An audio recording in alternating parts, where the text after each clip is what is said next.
Woman finds odd item in late father's pocket 10 years after his passing.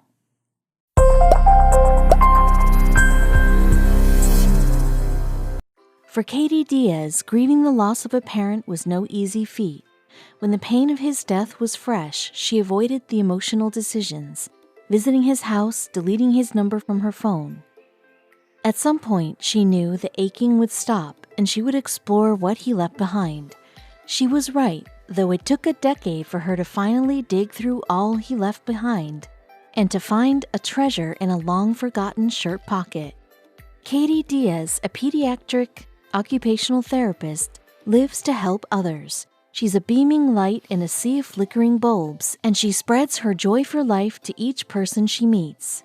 "My cup is completely full," she said in 2020, but it wasn't always that way. See, Katie lost her father to cancer in 2006. As you can imagine, it was the year her bulb flickered and eventually went out. She was crushed, and she couldn't bring herself to get rid of his shirts. She remembered just how spiffy he looked in them. Katie knew she couldn't keep everything that was once his, but she tucked away a bunch of polos and dress shirts, promising herself she'd look at them when she was ready. Though she wasn't ready to take them out of hiding, Katie brought her dad's shirt with her when she and her family moved. Time went by and Katie's young daughter blossomed into a beautiful, angsty teen. And still, Katie couldn't open the box of shirts, as if the container held his ghost, and she couldn't let it out. But something changed in 2016. The year 2016 marked the 10-year anniversary of Katie's father's passing, and she wanted to do something special in his honor. After some brainstorming, Katie decided to use her dad's stowaway shirts to make quilts for her mother and siblings. It was the perfect opportunity for Katie to give her dear late father's possessions a new life, a way for his memory to take a fresh physical form. It was a beautiful idea, but she didn't have much sewing or crafting experience. "But I jump into projects when I decide I want to do something and I figure it out," Katie said. And she was ready to do just that. She started off by ironing the shirts. Each tear she blinked on the shirts, bringing up steam. The clothes smelled just like him. As she examined the fabric of each shirt, Katie found miscellaneous whatsits that had been folded into the fabric for countless years. There were old crumbs of food, lint, even a sticker Katie's daughter had stuck to Grandpa's shirt. It warmed Katie's heart, but Katie found something else stuck to her dad's shirt, something that caught her attention. Attached to one of her father's shirts was a crusty 10-year-old tomato seed. Katie smiled as she initially saw the seed as just another symbol of her late dad's sloppiness, until she spotted a second one. The second seed sparked something in Katie, urging her to plant it. Though she didn't have the greenest thumb, Katie learned a bit about gardening from her dad. A few days after that, a little green shoot came up, Katie relayed. She catered to the little seed, giving it plenty of water and fertilizer, even purchasing a grow light for the seedling. After just a few months, magic happened. "I grew a 10-foot-tall tomato plant in our laundry room," Katie gushed. Her new little tomato friend inspired her to become a seed saver. Katie fermented, dried, and stowed away new seeds, growing another tomato plant outside her house the next year. Bringing new life to the world was so fulfilling for Katie, and it gave her an idea.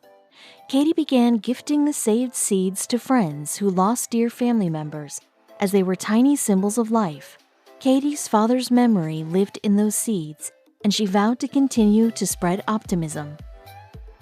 She then brought more tomato seeds to a grief camp run by her husband, a therapist who helps kids who have lost loved ones process their pain. Soon enough, Katie realized she had a good thing going, solidifying her idea under the name Comfort Seeds. Katie now brings seeds and stories to children at the grief camp annually. Not only that, but she mails tomato seeds to friends and strangers alike, all in the name of comforting those who mourn.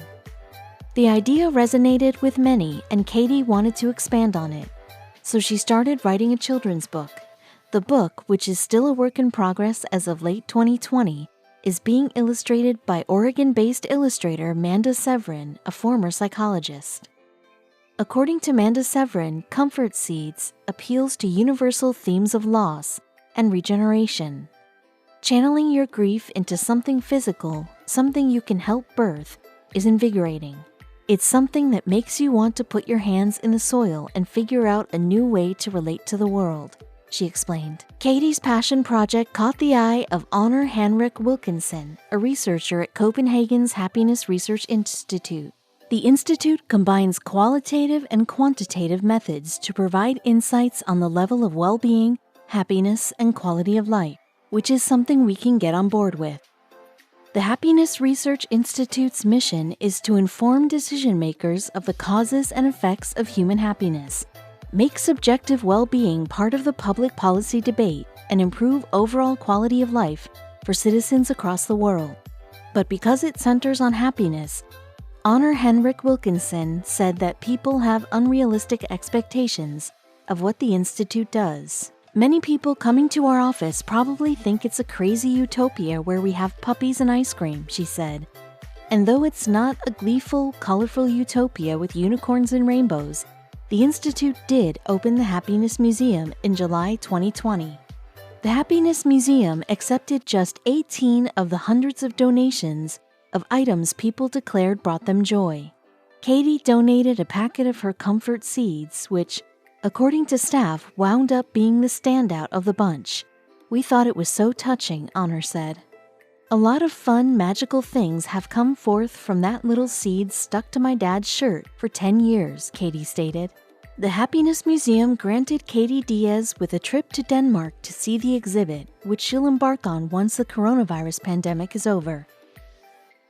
Katie encouraged others to finally explore some of the memories left behind by loved ones. She pointed to stories like one involving Reddit user Innuendonut as proof that a walk through memory lane can change your own life. This user's life changed in a major way after he was gifted his late uncle's treasure chest.